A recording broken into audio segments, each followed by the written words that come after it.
ወንድሞቼ እህቶቼ ወጣትነት እጅግ በጣም ይከብዳል አይደል? ወይ ተቀጥረ እየሰራ ሊሆን ይችላል፣ ወይ ትምህርት ላይ ልትሆን ትችላለህ፣ ወይም ደግሞ እንጨት ቤት እየሰራ ጋራዥ ቤት የተለያየ መስተንግዶ ላይ ምናምን የሆነ ፋብሪካ ውስጥም ተቀጥረ እየሰራ ሊሆን ይችላል። ነገር ግን የምትበላው ደሞዝ ከህይወት ጋር ተመጣጥኖብሃል። በዚህም የተነሳ ሁልጊዜ ተመሳሳይ ህይወት ነው የምትኖረው። ደሞዝ ስታገኝ እስከ ወር ብቻ ነው የሚበቃ፣ ከዛ በላይ ሊያደርስ አይችልም። ስለዚህ የሆነን ነገር ሴቭ ማድረግ ህይወትን መለወጥ አልቻልክም። ይሄ እጅግ በጣም ከብዷል። ይሄ ያንተ ችግር ብቻ ሳይሆን የአብዛኛው ወጣት ችግር ነው።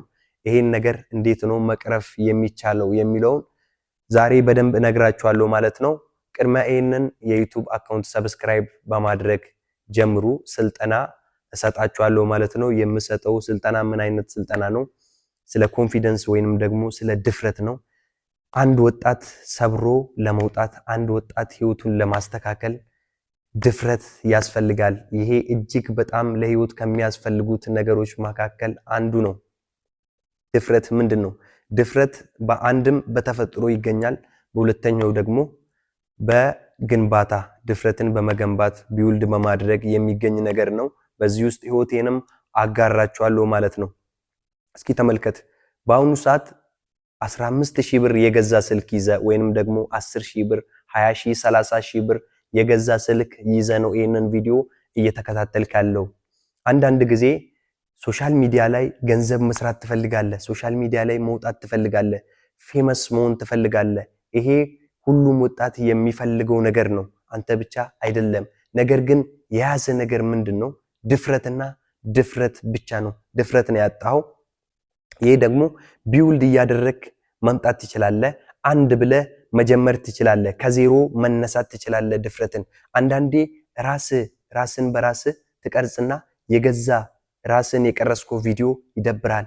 ድምፅን ሪከርድ ታደርግና እንዴ ይሄንማ እንዴት ብዬ ጨክኜ ፖስት አደርጋለሁ፣ በጣም እኮ ነው የሚያስጠላው ብለህ ከራስ ጋር ታወራለህ። ለመፖስት ጫፍ ላይ ስትደርስ ትፈራለህ። ነገር ግን ብትፖስተው ቫይራል ሊሆን ይችላል፣ ብትፖስተው ፌመስ ልትሆን ትችላለህ። ስለዚህ ምንድነው ማድረግ ያለብህ ነገር? ድፍረት ያስፈልጋል።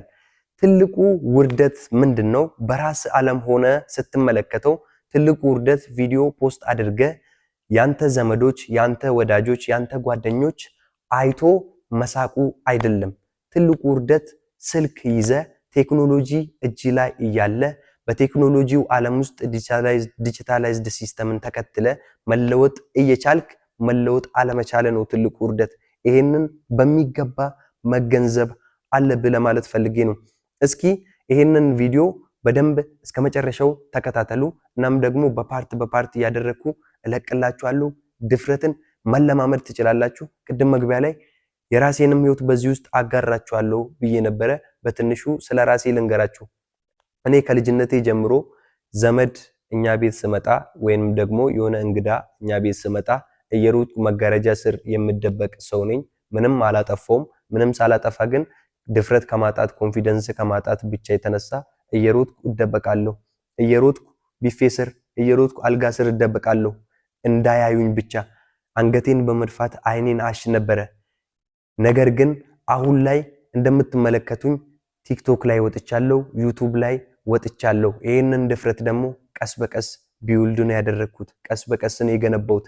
አሁን ይሄንን ነገር ስነግራችሁ በአንድ ጊዜ ተነስታችሁ ዩቲዩብ ላይ ውጡ፣ በአንድ ጊዜ ተነስታችሁ ቲክታክ ላይ ውጡ ማለቴ አይደለም። እንደዛ ስታደርጉ ደግሞ ከፍተኛ የሆነ የአይምሮ ጫና፣ ከፍተኛ የሆነ የአይምሮ ወቀሳ ሊመጣባችሁ ይችላል።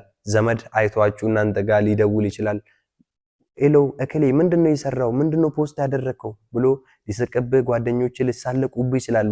ነገር ግን ቀስ በቀስ ስቴፕ ባይ ስቴፕ እየተከታተልከኝ እኔ የምሰራቸውን ቪዲዮ ሁሉንም አይተ በመጨረስ በዚህ ስልጠና ኮንፊደንሻል መሆን ትችላለህ ማለት ነው። በርታ፣ ጠንክር።